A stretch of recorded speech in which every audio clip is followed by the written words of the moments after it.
na formally na po na endorse na no sa Committee on Justice ang impeachment complaint laban sa presidente.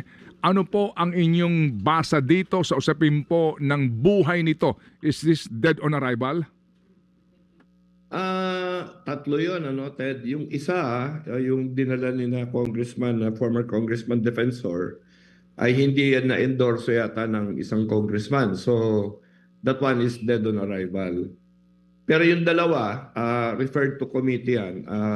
I-evaluate ngayon yan for form and substance na tama yung pag-submit nila.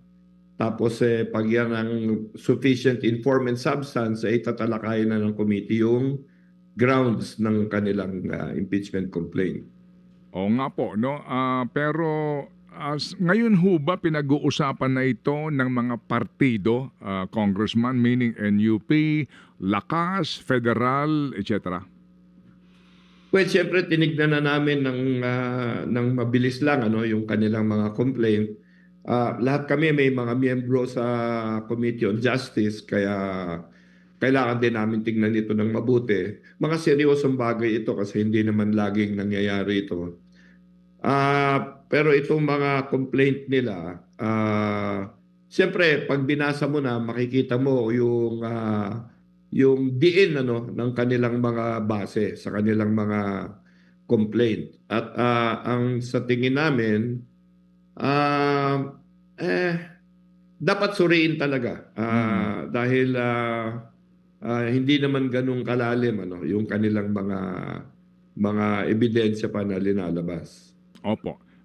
Sa inyong pagtansya, Congressman, gaano ho kaya ito?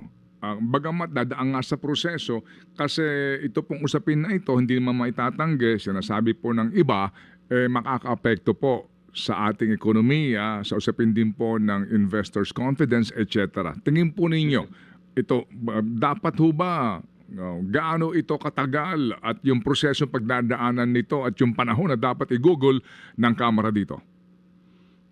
Tingin ko magiging seryoso ang pagsususi nito, no? Dahil yung decision ng Supreme Court ay medyo binago ng konti yung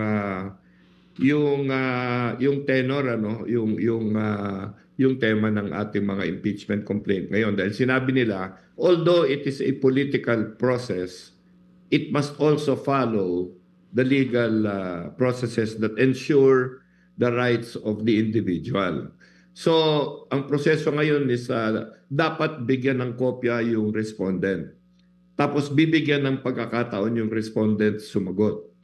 Pagkatapos nila sumagot, natural, bibigyan din ng pagkakataon ulit yung complainant mag-respond doon sa sagot.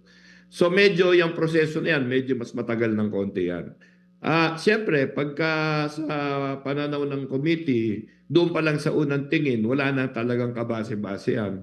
Pwede nilang i-dismiss yan for lack of form and substance. Mas importante yung substance kasi sa tingin ko yung form parang sinunod naman nila ng dalawang complaint no, na nasa committee ngayon. Yung pangatlo, siyempre, hindi sumunod sa form. Yung substance niyan, makikita natin sa mga unang mga talakayan dyan kung talaga may base yan or wala. Sa unang tingin, iisipin mo na mukhang meron, no? Na at least may pag-uusapan. Kung may base man o wala, at least dapat pag-usapan. So, siguro, bawat complaint dyan, magkakaroon ng ilang hearing. Dalawa siguro, minimum, ano, kasi sasagot yung parehong panig muna.